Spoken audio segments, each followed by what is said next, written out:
अस्सलाम वालेकुम, कैसे हैं आप? उम्मीद करता हूँ बिल्कुल खैरियत से होंगे। बहुत से दोस्त ये पूछते हैं कि यूरोप में पासपोर्ट लेना कहाँ का आसान है, कहाँ जल्दी पासपोर्ट मिलता है। ये जो जल्दी-जल्दी वाली बातें हैं ना, ये हो गई हैं पुरानी।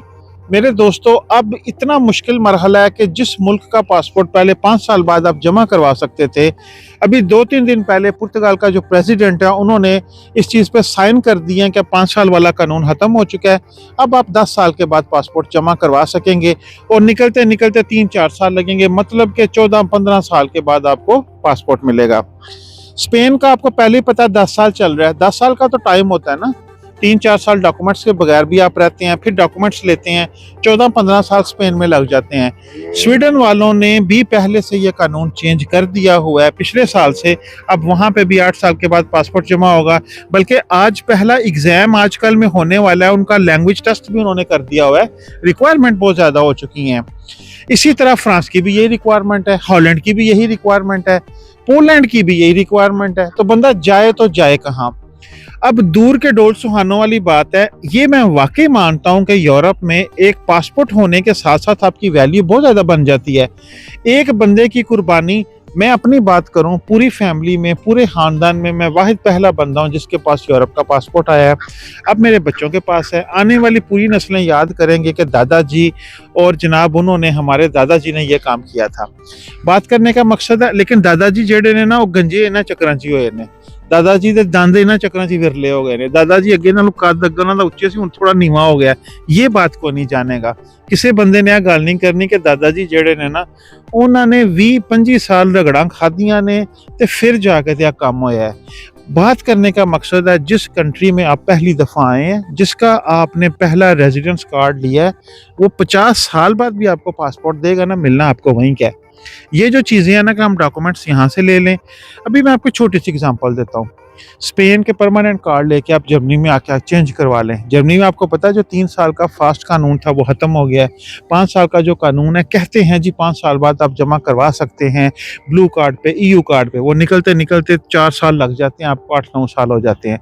और जो रिक्वायरमेंट बाकी है ना, दोबारा से वो 8 साल वाली जर्मनी में भी आ गई है। अब आप स्पेन का कार्ड लेंगे, यहाँ पे आके 8 साल पूरे करेंगे, आपको कितना टाइम गुजर जाएगा। तो उससे बहुत ज़्यादा बेस्ट है उत्थे बथां लड़ पईयां ने कि साडी गल ना करो, ठीक है ना। इधर साडे नालों चंगियां ते बथां वाहो यार, साडे नालों चंगा बथां ने जिन्हां कोल जर्मन पासपोर्ट है, ठीक है। बात करने का मकसद है ये कि जनाब मजाक एक साइड पे, लेकिन ये जो बात थी ना, ये जो चीज़ थी कि मैं साल बाद, वो फिर एक ही ऑप्शन बच जाती थी पासपोर्ट लेने वाली। वो कौन सी बचती है कि आप स्पेन में आए हैं, आपने स्पेन के शहरी के साथ शादी की है।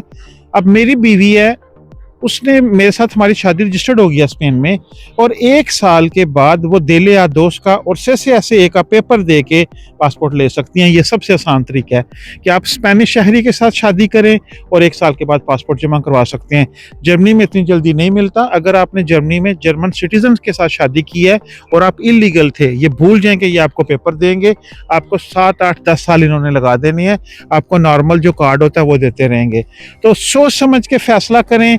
मेरा आपको ज़ाती मशवरा, ये मैंने आपको जितने कंट्रीज बताए हैं, इटली का आपको पहले ही पता है 10 साल का कानून है और वहाँ भी पासपोर्ट मिलते 15-16 साल लगते हैं। तो करना क्या है कि जिस कंट्री में आप आए हैं, पहले दिन से, मैं इस जगह पे आया था, मैं जब से जर्मनी में आया मैं इस जगह में आया हूँ। मैं बड़ी कोशिश कर रहा हूँ मैं जगह चेंज करूँ। मेरे बच्चों का स्कूल, मेरा काम, मेरी वाइफ के लिए थोड़ा सा सीखने के लिए कोई जो इदारे वगैरह थोड़े दूर हैं, लेकिन मैं चेंज नहीं कर पा रहा। बहुत से इलाके के साथ हम कनेक्टेड हो गए हैं। सेम उसी तरह जब एक मुल्क में आप आते हैं, डॉक्यूमेंट्स लेते हैं, कोशिश करें वहीं पे रहें। वहाँ पे रह के आपने एक बंदे को कुर्बानी देना पड़ेगी, उसको कुर्बानी दे के फिर ही पासपोर्ट मिलना है। बच्चों को तो आपको पता है जो 18 साल से छोटे हैं उनको 1 महीने के बाद पासपोर्ट मिल जाता है, और जो 21 साल तक हैं, बल्कि अब स्पेन ने वो 26 साल का कानून कर दिया है, वो भी पासपोर्ट ले सकता है। तो बाकी जिस कंट्री में आप हैं, जहाँ पे आए हैं, जहाँ पे लीगल हुए हैं, वहीं पे उस चीज़ को लेके आगे साथ चलें। अल्लाह पाक आपको वहीं पे कामयाबी देंगे। मुल्क चेंज करना, स्विच करना पहले आसान था, अब नहीं है। अब ये आपको उठा के, मेरे कहने की ज़रूरत नहीं है, जहाँ जाके मल्टीमीडिया देखें स्वीडन की क्या कंडीशन है।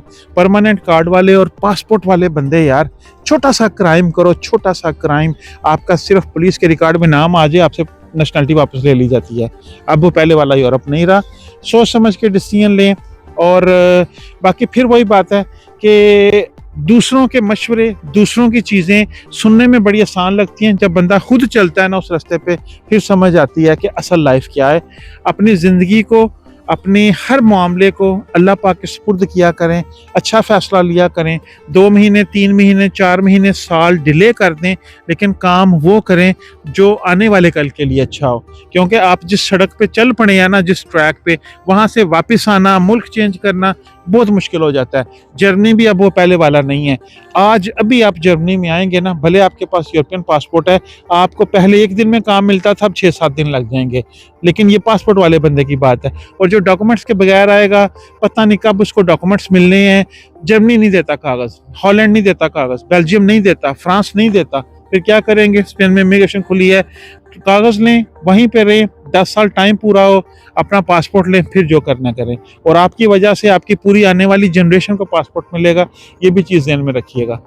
तो बाकी दुआ में याद रखिएगा, फिर मिलेंगे। अल्लाह हाफ़िज़।